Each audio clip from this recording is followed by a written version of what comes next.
Bien le bonjour à tout le monde. Aujourd'hui, nous parlons du vestimentaire dans la foi et particulièrement du vestimentaire de la servante de Dieu, de la chrétienne. Alors, c'est un sujet assez important, donc je voudrais quand même souvent faire ce petit rappel. Si vous n'êtes pas encore abonné, c'est l'occasion de le faire et s'il vous plaît, partagez massivement cette vidéo, ça peut édifier plusieurs personnes. Alors, nous avons souvent ces questions assez perturbantes, régulières, qui taraudent l'esprit de plusieurs personnes dans la foi en Jésus-Christ. Comment est-ce qu'on doit se vêtir? Comment est-ce qu'on doit se présenter devant les autres du point de vue extérieur? Parce qu'il faut le dire, notre profession de foi aussi nous impose une certaine discipline vestimentaire. Ainsi, comment est-ce qu'on doit se vêtir quand on est chrétien? Vous allez remarquer, les hommes ne sont pas souvent très concernés. Ça veut dire il n'y a pas beaucoup de recommandations concernant le sujet. Bien qu'eux aussi doivent bien se vêtir, soyez-en certains, puisque la parole dit « Votre corps est le temple du Saint-Esprit ». Ainsi, nous devons bien présenter notre aspect extérieur parce que c'est aussi dans cela que nous présentons le message auquel nous croyons, à la sainte doctrine du Seigneur Jésus-Christ, à l'évangile de Christ. Ainsi, hommes comme femmes, nous devons bien nous vêtir dans la foi, nous devons bien couvrir notre corps, nous devons nous habiller décemment, bien nous vêtir dans la foi. Cela fait partie également du respect de la parole de Dieu, de l'évangile de Christ. Quand on a dit ça, on vient sur le point central du sujet, la servante de Dieu, puisque c'est à la femme particulièrement qu'on donne plusieurs recommandations concernant le vestimentaire. Alors pourquoi? Certainement en tant que femme, en tant que servante de Dieu, quelqu'un va se poser la question, pourquoi est-ce qu'il y a, comme semblerait-il, un acharnement particulier sur la femme concernant le vestimentaire? Alors certains d'entre vous peuvent déjà avoir un élément de réponse. C'est d'abord lié à votre morphologie. Déjà, la femme n'est pas pareille que l'homme du point de vue morphologique, ça veut dire de l'aspect visuel sur le physique. La femme a des parties intimes assez généreuses, assez remarquables, telles que la partie des seins et la partie du derrière. Vous voyez un peu? Donc, ce qui fait qu'il faut beaucoup faire attention par rapport à la manière dont ces parties sont présentées.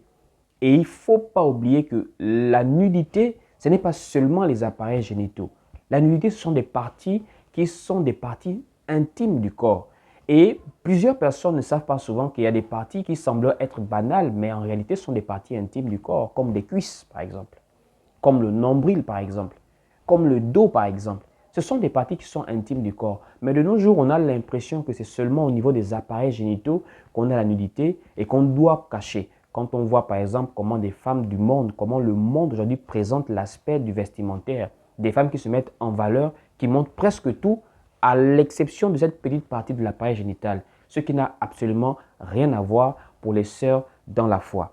Il faut comprendre que c'est d'abord la présentation physique de la femme, sa morphologie, son aspect physique, qu'il fait qu'elle doit faire beaucoup attention à ce qu'elle présente parce que ça aussi a trait au regard des autres, surtout de l'homme en particulier. Il ne faut pas volontairement susciter de la convoitise chez les hommes et sous prétexte de dire que ce n'est pas de votre faute, c'est eux qui n'arrivent pas à se contrôler. Non, l'œil n'a pas de frein. Et l'homme et la femme sont les sexes opposés qui sont normalement censés s'attirer l'un vis-à-vis de l'autre. Donc si une femme s'habille de manière extravagante, de manière indécente, c'est tout à fait normal qu'elle puisse susciter des réactions par rapport au regard que les hommes vont avoir sur elle. Donc déjà, c'est du point de vue physique, les femmes sont plus généreuses que les hommes. C'est pour cela qu'il y a des recommandations bien précises sur leur manière de se vêtir. Ainsi, comme on a déjà mis cette base, qu'est-ce qu'il faut mettre comme vêtement quand on est chrétienne, quand on est servante de Dieu? Qu'est-ce qu'il faut mettre comme habillement? Comment faut-il se vêtir? Alors, on va essayer d'aborder la majorité des points que nous entendons un peu partout sur Internet. Déjà à la base, le type d'habit qu'il faut mettre. Et là, on va directement aller sur un point très précis. Nous avons une grande recommandation dans les saintes lettres bibliques, en l'occurrence le livre de Deutéronome, chapitre 22, où la parole nous dit clairement qu'une femme ne doit pas mettre un habillement d'homme et un homme ne doit pas mettre des vêtements de femme. Et nous allons lire rapidement déjà ce passage pour voir que c'était une recommandation biblique. On va lire le livre de Deutéronome, chapitre 22, au verset 5. Il est écrit ici, « Une femme ne portera point un habillement d'homme, et un homme ne mettra point des vêtements de femme, car quiconque fait ces choses est en abomination à l'Éternel ton Dieu. » Alors ici, on voit clairement, le livre de Deutéronome nous parlait de cet aspect du travestissement. Ça veut dire un homme qui met un habillement de femme et une femme qui met un habillement d'homme. Alors, plusieurs personnes pointent du doigt un habit en particulier qu'on appelle aujourd'hui le pantalon. Avant, lorsque nous parlons particulièrement de ce verset, il n'y avait pas de pantalons à cette époque. Il n'y avait que des robes. Mais les hommes portaient beaucoup plus ce qu'on appelait des tuniques. Ça veut dire des robes, mais qui étaient beaucoup plus masculines. Ça veut dire qu'il y avait un aspect masculin, donc qui n'était porté que par des hommes. Donc déjà à cette époque, les habits étaient presque pareils, à quelques différences seulement par rapport à la couture ou encore à l'aspect de l'habit. On pouvait clairement distinguer que ceci, c'est pour les hommes, ceci, c'est pour les femmes. Donc, à la base, quand nous voyons bien l'interdiction, c'est beaucoup plus dans un aspect visuel, dans une certaine couture, dans des petites différences en fait. Mais on pouvait clairement savoir que ça c'est pour l'homme, ça c'est pour la femme. Parce qu'à la base, tout le monde portait les robes. Donc si aujourd'hui on va dire les femmes portent les robes, les hommes portent les pantalons, c'est ce qui fait la différence entre l'homme et la femme du point de vue vestimentaire dans la foi. Mais ici, et les hommes et les femmes portaient des robes. Donc, ça veut dire qu'ils portaient presque un même modèle d'habillement, mais qui avait des différenciations qui pouvaient amener cet habit à être masculin ou cet habit à être féminin. Donc, déjà, quand il s'est écrit ici que nous devons mettre, nous les hommes, un habillement d'homme et non de femme et vice-versa, il n'est pas tant question de dire qu'il s'agit d'un habit qui va complètement se différencier, que l'autre là-bas c'est le pantalon, l'autre là-bas c'est les robes. Et si une femme met un pantalon ou si un homme met une robe, c'est que là ils sont en abomination, puisque jusqu'à aujourd'hui, il y a toujours des robes d'hommes. Pour ceux qui sont par exemple en Afrique de l'Ouest en particulier, il y a des exemples, des sortes de tuniques, je crois. Je ne sais pas, des sortes de boubous. Je ne sais pas comment on appelle ça en fonction des jargons de pays, mais ce sont des grands boubous. Ça veut dire des grandes robes, des grands hauts qui ont des tailles de robes et qui sont accompagnés des pantalons. Sans compter, par exemple, qu'il y a complètement des robes d'hommes jusqu'à aujourd'hui. Donc, ce n'est pas étant une différenciation de la robe et du pantalon. Ici, la parole parle du travestissement. Quand on parle du travestissement, il s'agit du fait que quand on voit un homme, il ressemble à une femme dans la manière de se vêtir. Ça veut dire la couture, l'accoutrement, le modèle d'accoutrement qu'il porte est un modèle purement féminin, sans l'ombre d'aucun doute, sans aucune ambiguïté. Nous pouvons remarquer par exemple cela chez ceux qui font du théâtre, de l'humour. Pour faire rire, ils portent souvent des vêtements de femmes pour entrer dans des personnages féminins, avec complètement des coiffures de femmes, des habits de femmes, ça veut dire des robes de femmes, parce qu'il y a des robes d'hommes. Donc complètement ça, c'est du travestissement. Et c'est à dessein, par exemple, que les humoristes le font. C'est ce qui est interdit dans le livre de Deutéronome. On dit qu'un homme ne peut pas mettre un habillement de femme. Il ne peut pas ressembler à une femme dans son habillement. C'est du travestissement. Et ce qui est en abomination à l'Éternel, l'homme c'est sexe masculin, la femme c'est sexe féminin. Et du point de vue physique, déjà, ils ne sont pas pareils. Donc un homme ne peut pas ressembler à une femme par sa manière de se vêtir. Et une femme ne peut pas ressembler à un homme par sa manière de se vêtir. Donc, c'est déjà ici pour pouvoir régler ce problème du pantalon. En réalité, si on rentre dans ce sujet la femme ne doit pas porter des pantalons parce que c'est un habillement d'homme, alors il va falloir qu'on creuse beaucoup dans l'histoire. Et vous allez remarquer que dans l'histoire, plusieurs vêtements que des femmes portent aujourd'hui viennent d'un accoutrement qui était réservé aux hommes, mais qui ont pu être au fur et à mesure stylisés et de donner une forme ou encore un aspect féminin pour les femmes. Parce que s'il faut entrer dans cette catégorie de porter uniquement des habits d'hommes, uniquement des habits de femmes, mais ça devient un peu flou cette frontière, puisque à quel moment va-t-on dire donc que les hommes ne peuvent pas porter des robes, puisqu'il y a des robes d'hommes et des robes de femmes. Donc déjà à ce niveau, ça crée déjà un flou. C'est-à-dire, les hommes peuvent décider que, bon, nous, on ne porte que des robes d'hommes. Donc, les pantalons aussi, on n'est pas obligé de porter ça pour se distinguer des femmes. Et là, ça devient complètement étrange. Vous voyez un peu? On peut, par exemple, parler de certaines vestes, comme celle que je porte. Vous voyez qu'elle a un style typiquement masculin. C'est étrange de voir une femme s'habiller complètement en veste comme je suis là. Voici pourquoi il y a des vestes qui sont stylisées pour être des habits de femme. Mais à la base, quand on voit la veste comme telle que je porte, ce n'est pas présentable pour une femme. Sinon, elle a des attraits un peu masculins. Donc déjà ici, il ne faut pas rentrer dans cette doctrine de tel vêtement ou tel vêtement. Mais il faut présenter les choses telles que la parole présente les choses. C'est le travestissement qui n'est pas bien. Vous voyez un peu? C'est-à-dire, quand on voit une femme, est-ce qu'une femme peut porter un habillement d'homme? Ça veut dire être carré comme je suis là avec un pantalon, une veste, un smoking.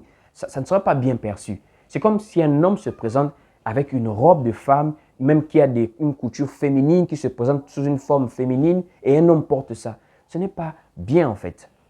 Vous voyez un peu. Donc, il n'est pas question de dire que si une femme porte un pantalon, c'est un péché. Et si un homme porte une robe, c'est un péché. Il s'agit de clairement faire comprendre que c'est le type d'habit dont on parle ici. Un homme ne doit pas porter un type d'habillement de femme. Et une femme ne doit pas porter un type d'habillement d'homme. Maintenant, pour toucher ce point, cela peut être aussi des choix personnels. Là, maintenant, il faut aussi maintenant revenir à ce point. Ça peut être un choix personnel. Vous voyez un peu? On peut être volontairement beaucoup plus pointilleux sur ce genre de point, à dire que, bon, moi, personnellement, je ne voudrais pas porter de pantalon. Il y a des femmes, c'est un vœu pieux, c'est une position personnelle à elle, à dire que, bon, quand elle se met en tant que femme dans un pantalon, cela n'est pas bien. Et c'est ça aussi qu'il faut se lever. Ça veut dire, la femme doit faire attention à son corps. Quand on voit la morphologie de la femme, on voit un pantalon avec elle, cela présente ses formes. Et c'est ce qui est aussi à la limite indécent, alors qu'on arrive sur la décence, puisque les apôtres en ont parlé de la décence, de la pudeur. Vous allez remarquer que la majorité des pantalons, quand les femmes les portent, cela ressort un certain côté impudique, un certain côté indécent, parce que ça ressort les formes, ça crée de la convoitise. Imaginez-vous par exemple une femme mariée qui, à cause d'un pantalon qui montre son derrière, son postérieur, va se faire désirer et va susciter la convoitise à beaucoup d'hommes dehors. Cela n'est pas bien quand on est servant de Dieu. Voici pourquoi il y a des gens qui peuvent faire le choix, par exemple, de ne pas porter des pantalons. C'est vrai qu'il y a des femmes qui peuvent dire, bon, moi je porte des pantalons amples, voilà, qui me couvrent, voilà, suffisamment au point de ne pas vraiment susciter de la convoitise à des personnes. Ça, c'est un choix aussi. Donc, cela, c'est pour dire, si une femme décide de ne pas porter des pantalons, par exemple, par rapport à sa foi, par rapport à sa conviction d'ordre personnel, puisque c'est un choix, elle peut donc ne pas porter. Cela n'est pas un péché et cela n'est pas l'objet aussi d'une doctrine générale, c'est un choix d'ordre personnel dans les Écritures. On peut s'habiller en robe quand on est une femme et ne jamais mettre de pantalon. C'est comme aussi une femme peut, dans son choix personnel, à dire, ce n'est pas clairement écrit dans la Bible de ne pas porter des pantalons, donc moi je peux mettre un habit qui ne me dérange pas. Donc cela relève donc du choix personnel. C'est comme beaucoup d'autres vêtements, c'est comme la veste. Il y a des femmes qui ne portent pas ça parce que quand elles regardent, elles savent quand même qu'il y a des vestes qui ressemblent beaucoup aux habillements d'hommes. Donc c'est aussi comme une femme peut mettre une certaine veste qui a une couture féminine, un style féminin et se dire que bon, je suis décemment habillé, ce n'est pas un péché de le mettre, donc je le mets. Donc l'idée c'est de comprendre que dans le livre de Deutéronome, il est beaucoup plus question de la présentation des habits, de l'aspect des habits, de l'attrait que l'habit a quand on le regarde. Est-ce qu'il est féminin, est-ce qu'il est masculin? Et à base de ça, respecter la parole. Une femme ne met pas des habits d'homme, un homme ne met pas des habits de femme. C'est un peu ça sur le premier point. Le deuxième point, la décence, la pudeur. Là, on n'est pas tant dans les histoires de vêtements d'hommes et de femmes, mais là, on est donc beaucoup plus dans la nudité en fait. Et c'est ce maintenant que les apôtres vont présenter dans le livre par exemple de 1 Timothée chapitre 2 et de 1 Pierre chapitre 3. Et nous allons lire ces passages. Prenons d'abord premièrement le livre de 1 Timothée chapitre 2 à partir du verset 9 pour lire ces passages.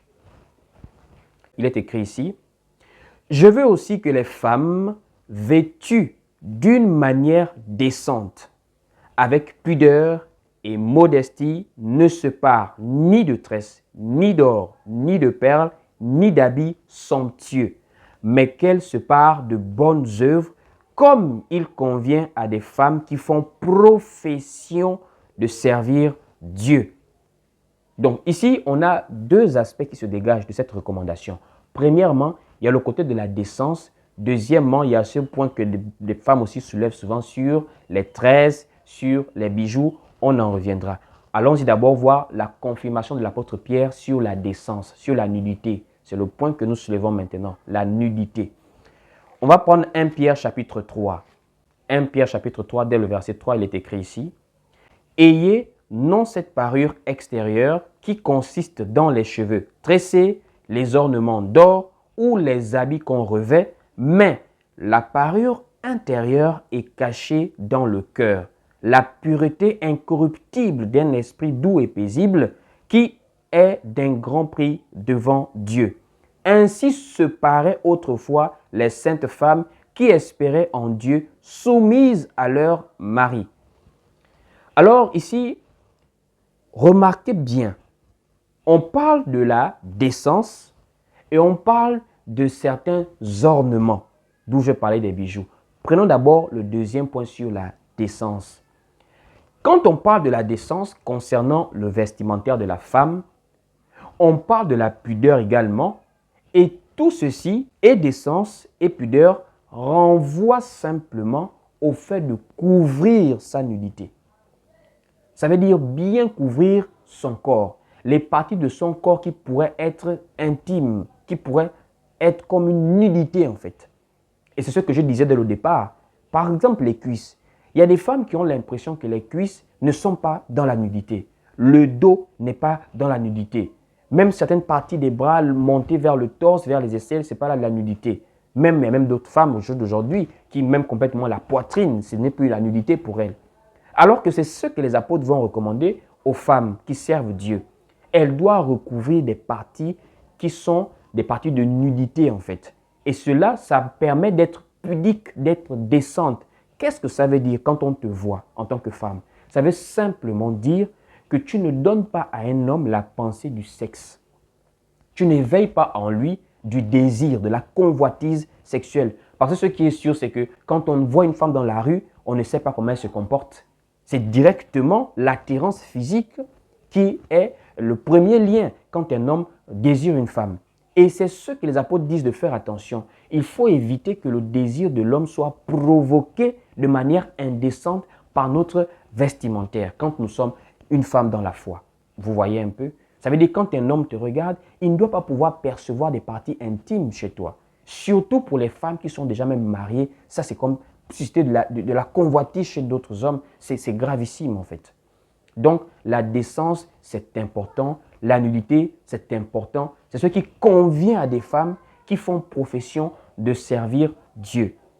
Donc, dans votre manière de vous habiller, ce n'est pas tant à vous dire que mettez à tel niveau du bras, à tel niveau du bras, mais c'est vous dire en tant que servant de Dieu, en tant qu'Église, comment est-ce que vous devez vous présenter devant le monde. Forcément, il faut couvrir sa nudité. Il faut être décemment habillé. Il faut bien présenter son corps. Ça, c'est le deuxième point. Donc, simplement être décente, être pudique, bien se couvrir. Quand je dis bien se couvrir, il faut bien comprendre. Ce n'est pas maintenant être vraiment ce qu'on appelle communément moche. C'est un terme un peu péjoratif, j'avoue, mais c'est le terme que je peux trouver pour pouvoir bien vous expliquer cela. Se couvrir, couvrir sa nudité, ne veut pas dire complètement, voilà, se barricader sous des vêtements. Non, non, non. Il faut être belle. Il faut bien se présenter sur son meilleur jour, mais tout en étant décente. Vous êtes toute une jeune femme, que vous soyez mariée ou pas, je crois que même si vous êtes marié, votre mari ne va pas apprécier de vous voir, vous ne ressemblez à rien. Il faut être belle devant votre mari si vous êtes marié, et il faut être belle quand vous êtes encore célibataire, parce que c'est aussi par rapport à l'attirance physique qu'un homme va s'approcher de vous. Donc, il faut bien comprendre ce point. Couvrez-vous bien, mais dans la mesure où vous avez la possibilité d'être belle, présentable, soyez présentable. C'est important. On va maintenant au point sur les ornements. C'est aussi un point que plusieurs femmes se posent dans la foi. Est-ce qu'il faut porter des bijoux? Est-ce qu'il faut porter des colliers, des ornements, des boucles d'oreilles, etc. Et elle s'appuie principalement sur les passages que j'ai déjà lus là, les passages où l'apôtre Paul et l'apôtre Pierre disent de ne pas se tresser et de ne pas porter des ornements. Alors, on va lire avec certaines précisions et rentrer vraiment dans le texte pour bien le comprendre. On repart tranquillement dans le livre de 1 Timothée chapitre 2 à partir du verset 9. Il est écrit ici, « Je veux aussi que les femmes, vêtues d'une manière décente, avec pudeur et modestie, ne se parent ni de tresses, ni d'or, ni de perles, ni d'habits somptueux. Elles ne se parent ni de tresses, ni d'or, ni de perles, ni d'habits somptueux. » Et la suite, écoutez bien la suite, on dit « mais qu'elles se parent de bonnes œuvres comme il convient à des femmes qui font profession de servir Dieu. » C'est également ce que l'apôtre Pierre va ressortir. L'idée, c'est qu'on prête attention à la beauté intérieure. On va lire le livre de 1 Pierre chapitre 3 à partir du verset 3. Lisons. « Ayez non cette parure extérieure qui consiste dans les cheveux tressés, les ornements d'or ou les habits qu'on revêt, mais, donc, de la même manière que l'apôtre Paul a ressorti le mais, la même manière l'apôtre Pierre ressort le mais. Et de la même manière, l'apôtre Paul va ramener à la beauté intérieure plutôt qu'à la beauté extérieure. De la même manière aussi, l'apôtre Pierre va ressortir le mais pour conduire à la beauté intérieure par de bonnes œuvres. Ici, dit ici au verset 4 de 1 Pierre chapitre 3, « Mais la parure intérieure est cachée dans le cœur, la pureté incorruptible d'un esprit doux et paisible qui est d'un grand prix devant Dieu. » Alors, là maintenant, est-ce que ça veut dire que les femmes ne doivent pas mettre des tresses? On prend le premier point sur les tresses. Vous savez, quand on parle des tresses, et s'il faut dire qu'on ne doit pas le mettre, c'est comme si à la base, les tresses sont un problème. C'est ça qu'il faut comprendre. Est-ce que les tresses sont un problème? Est-ce que les tresses conduisent au péché? Est-ce que les tresses font qu'une personne ne puisse pas bien servir Dieu? Est-ce que les tresses font en sorte qu'une personne puisse faire tomber quelqu'un d'autre dans la convoitise? Non, bien entendu. Puisque quand les apôtres enseignaient, les apôtres étaient dans un sens explicatif. Ils ne disaient pas juste ne fais pas ceci, ne fais pas cela, mais il y avait un côté explicatif. C'est comme le vin par exemple. Les apôtres n'ont pas interdit le vin, mais les apôtres ont interdit l'ivrognerie. Or, l'ivrognerie tend d'abord à commencer par le vin. Donc, ça veut simplement dire que quelqu'un, par exemple, qui sait que ce n'est pas bien pour lui de boire, sinon il va tomber dans l'ivrognerie, facilement la personne s'abstient de vin.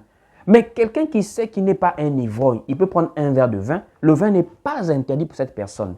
Donc, quand nous parlons des tresses, l'idée, c'est de ressortir l'extravagance extérieure.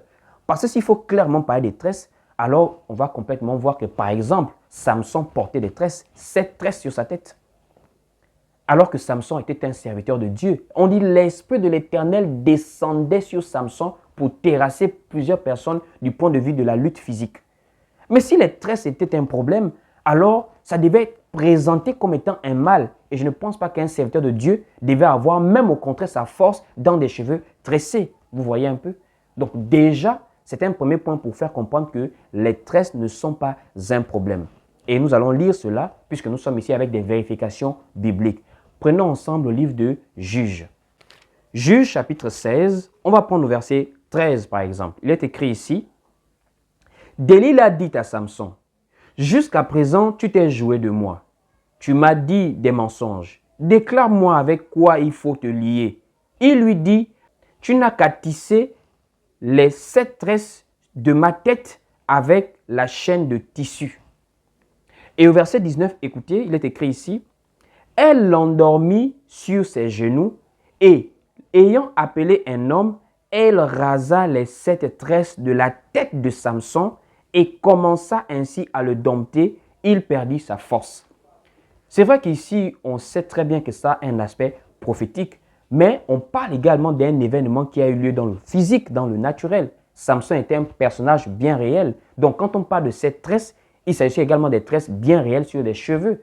Mais ça ne pouvait pas donc être un problème.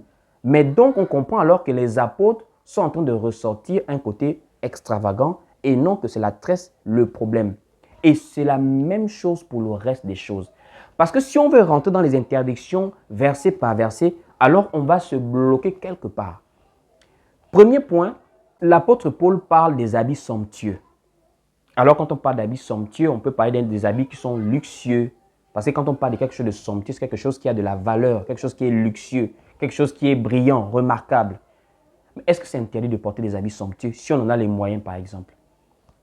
Est-ce que si on a les moyens de s'habiller de manière très somptueuse, de manière très luxueuse, est-ce que si on a des moyens, on va s'en interdire? Ce n'est pas ce que les apôtres disaient. Les apôtres, on ressort la morale de la décence et non l'interdiction de la luxure. C'est ce qu'il faut bien comprendre. C'est comme par exemple l'apôtre Pierre va aller très loin.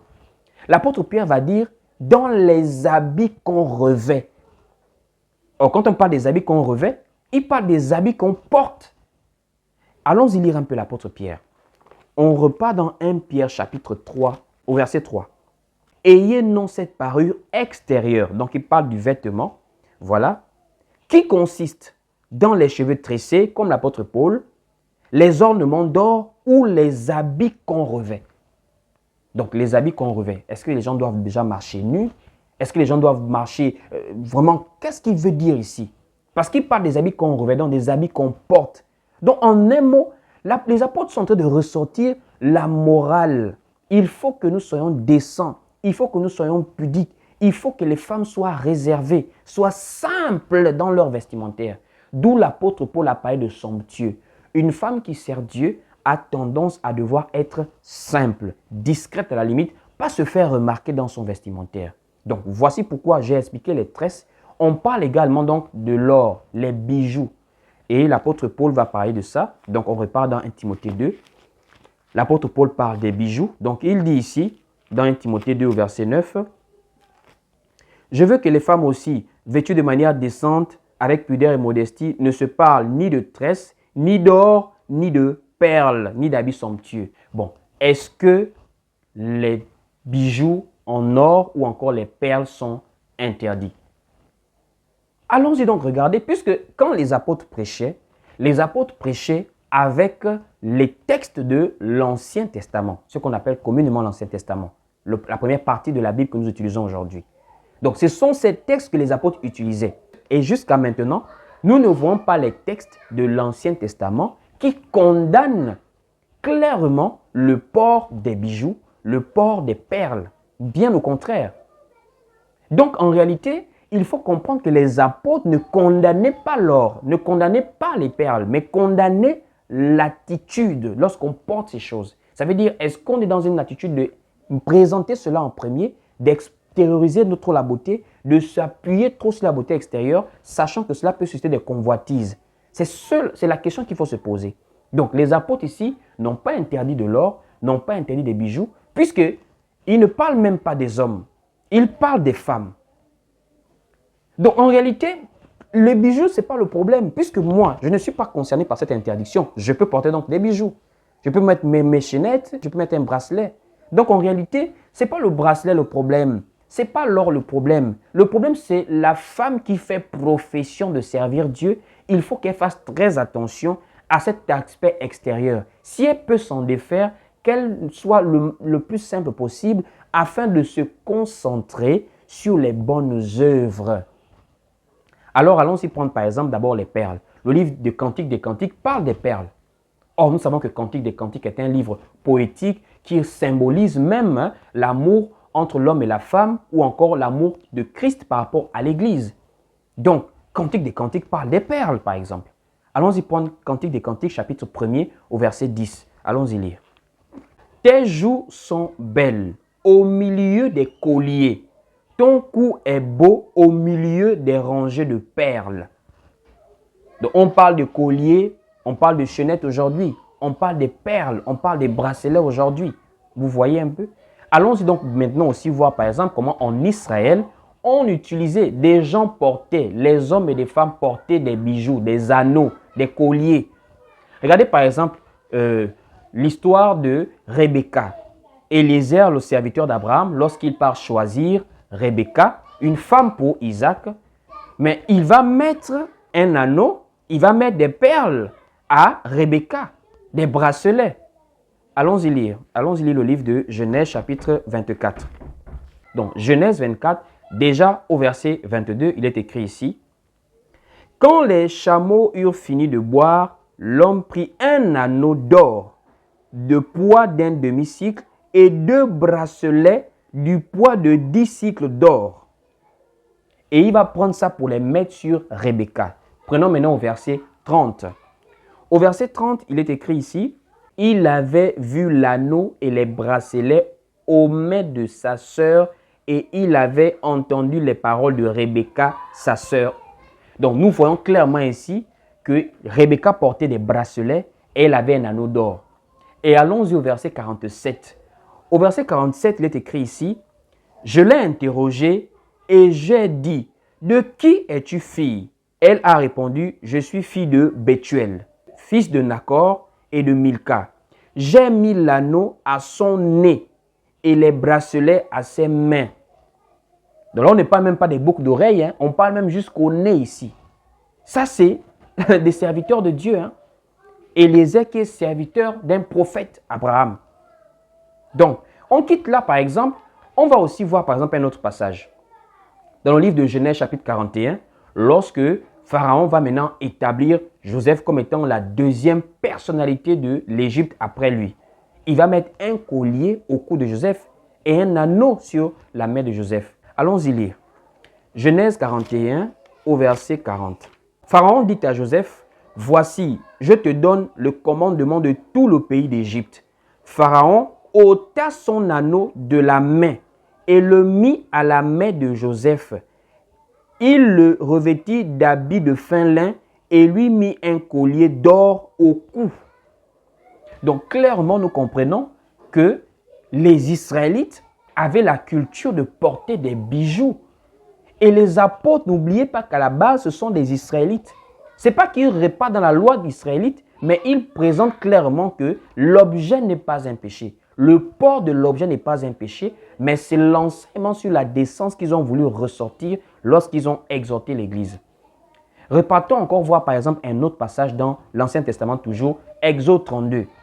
Alors là, nous voyons très clairement comment les Israélites portaient des bijoux.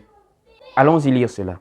Exode 32 au verset 2, il est écrit ici, « Aaron leur dit, ôtez les anneaux d'or qui sont aux oreilles de vos femmes, de vos fils et de vos filles, et apportez-les-moi. » Et tous ôtèrent les anneaux d'or qui étaient à leurs oreilles, et ils les apportèrent à Aaron. Donc, ils portaient des bijoux à l'époque. On va encore prendre un autre passage. Par exemple, le livre de Exode, chapitre 35, à partir du verset 20, pour voir comment les Israélites portaient encore des anneaux, des colliers ou encore des bijoux. On va lire Exode 35, à partir du verset 20. Écoutons. Toute l'assemblée des enfants d'Israël sortit de la présence de Moïse. Tous ceux qui furent entraînés par le cœur et animés de bonne volonté vinrent et apportèrent une offrande à l'Éternel pour l'œuvre de la tente d'assignation, pour tout son service et pour les vêtements sacrés. Les hommes vinrent aussi bien que les femmes. Tous ceux dont le cœur était bien disposé apportèrent des boucles, des anneaux, des bagues, des bracelets, toutes sortes d'objets d'or. Chacun présenta l'offrande d'or qu'il avait consacrée à l'Éternel. Des bagues, des boucles, des bracelets, des anneaux. Donc, vous comprenez qu'il y a plusieurs passages dans la Bible qui nous font ressortir la pensée claire que le port des bijoux n'est pas un péché. Le port de bracelets n'est pas un péché. Seulement, les femmes qui font profession de servir Dieu doivent faire très attention avec ces ornements pour éviter de trop les mettre en avant. Parce qu'en réalité, ce qu'il faut très clairement comprendre, c'est que quand nous servons Dieu, on ne peut plus marcher selon le siècle présent. Le siècle présent a tendance à vouloir mettre en avant la beauté extérieure de la femme, à vouloir la mettre en valeur. Mais au contraire, les saintes lettres bibliques enseignent aux femmes d'au contraire être renfermées, ça veut dire être retenues, être chastes, être des femmes réservées. Regardez par exemple ce que l'apôtre Paul va dire à Tite de recommander aux femmes dans l'assemblée. Il va recommander aux mamans qui sont âgées, aux femmes qui ont un certain âge, d'instruire aux jeunes femmes qui sont particulièrement mariées, mais à toutes les jeunes femmes en général, d'être des femmes simples, retenues, chastes, et ceux qui sont au foyer déjà, d'être occupées aux soins domestiques. Allons-y lire le livre de Tite, chapitre 2, à partir du verset 3. Allons-y lire. Dit que les femmes âgées doivent aussi avoir l'extérieur qui convient à la sainteté. Donc, on parle de l'extérieur qui convient. Donc, ici, c'est beaucoup plus à regarder la convenance, ce qui est convenable, ce qui est décent, ce qui est présentable. Donc, ici, on continue. N'être ni médisantes, ni à donner au vin, qu'elles doivent donner de bonnes instructions dans le but d'apprendre aux jeunes femmes à aimer leurs maris et leurs enfants, à être retenues, chastes, occupées aux soins domestiques, bonnes, soumises à leur mari, afin que la parole de Dieu ne soit pas blasphémée. On dit retenues, chastes. Des femmes retenues, des femmes chastes, ce sont des femmes qui sont réservées, des femmes qui sont très pudiques, des femmes qui sont très décentes. Et c'est la pensée globale de cet enseignement que je véhicule par le biais de cette vidéo. L'idée, c'est de dire, en réalité, on ne va pas venir mettre un nouveau jour. C'est pour la liberté que Christ nous a affranchis. Donc, il n'y a pas de loi vestimentaire à dire porter tel vêtement, porter tel vêtement. Mais la sainte doctrine nous conduit dans la morale vestimentaire. Ça veut dire qu'il faut couvrir la nudité. Il faut bien se vêtir. Il faut être réservé quand nous sommes une femme qui servons Dieu. Sans oublier que la doctrine vestimentaire, c'est pour tout enfant de Dieu et des hommes et des femmes. Parce que malheureusement aujourd'hui aussi, il faut reconnaître qu'il y a des hommes qui ne s'habillent pas de manière très décente. Ils exposent souvent des parties du corps qui ne sont pas propres vis-à-vis également de ceux qui les regardent. Donc vraiment, il y a certainement beaucoup de choses à dire là-dessus. Il y a peut-être une suite qu'on peut faire, une partie 2.